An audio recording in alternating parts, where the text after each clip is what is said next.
Hey there, it's Haz here, and today it's time to talk about Marooner's Bay. It's one of the most challenging stages currently in Salmon Run, causing a lot of headaches and losses for freelancers, and it is also actually the stage I'm asked for the most guides about, so in this video I'll try to help and give 5 quick and easy tips that should help you win more on Marooner's Bay, regardless of what rank you're on. For additional Salmon Run guides and videos, you can also subscribe to my channel and browse for more tips that might help you in other areas. The first tip I'd like to share might not be unexpected, but it's still by far the most important thing to do in Marooners, and that is to paint the elevators. It just takes a few seconds at the beginning of every shift, yet still there are countless games where I'm the only one doing it. Yet this might be the single most important thing you can do to increase your chances at winning. Doing shore runs on Marooners is quite dangerous as they are narrow, and it's very easy to get surrounded by Salmonids, but fortunately, we have the elevators to help us out, but they aren't always as helpful. It happens many times, and I'm sure you've been there, where a coworker of yours took the elevator and you were stuck with a bunch of lesser Salmonids around you and nowhere to run. This is why painting the elevator walls is crucial at the start of the turn, so regardless if they are up or down, you do have a fixed escape route, and you don't have to rely on whether your teammates waited for you or not. You can escape the shores. It is as simple as activating them at the start of every wave and just spraying some ink on the sides as you jump down. Easy as that, and if everyone does this at the start, it doesn't even take much time. Additionally, of course, I also recommend painting other walls for safety, especially around the middle of the ship, just like I mentioned in the specific video explaining all the walls you can paint. They really do help. Second tip is to make sure you throw eggs, and I don't mean your casual everyday throwing.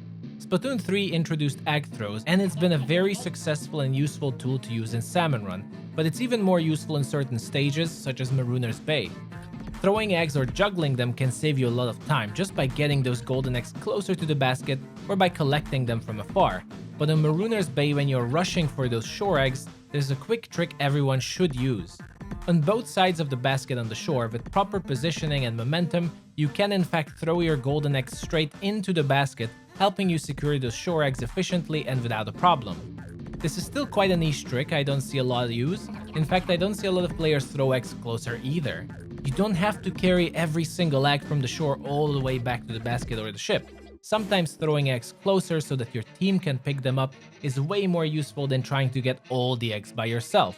Try to work in a team and make use of throwing eggs up into the basket or even just onto the ship, and you will immediately see a bump in securing those quotas.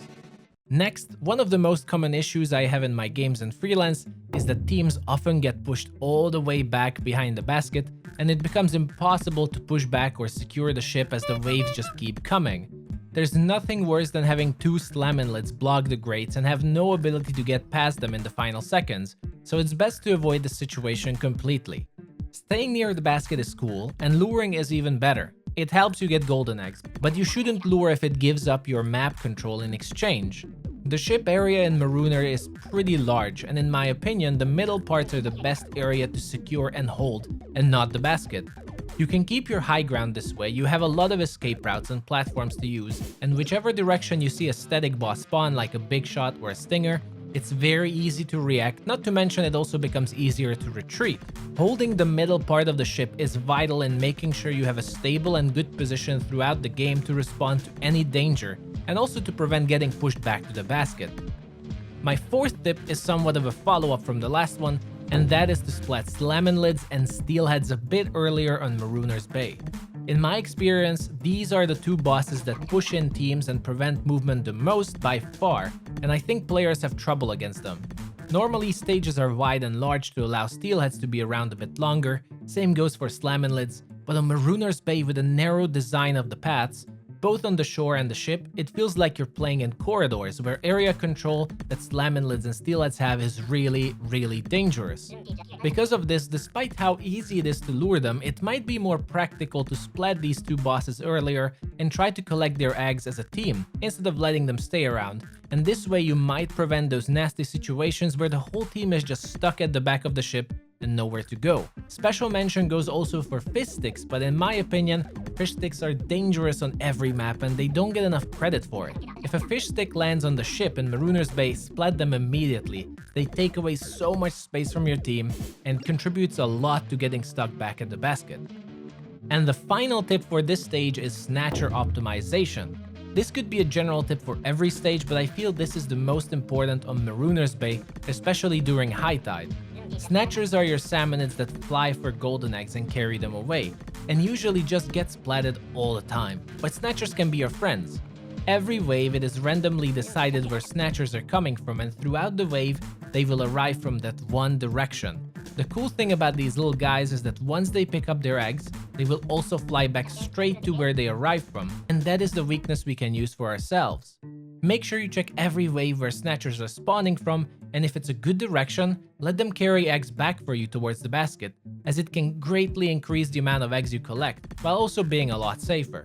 This is especially important during high tide waves where it's almost impossible to get eggs from the end of the ship, but Snatchers can help you a lot. Snatcher optimization might seem like a really daunting task, but in reality, it's all about not shooting at everything you see, and then you realize it's not only extremely simple and easy to use them, but also saves you so much ink that you haven't noticed before. But these are my quick and easy 5 tips to help you in Marooner's Bay.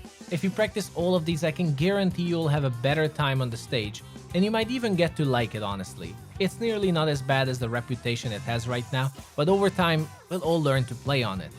If you have any further questions, leave them in the comment section and I'll make sure to answer, and if you liked the video, remember to like and subscribe for future tips too.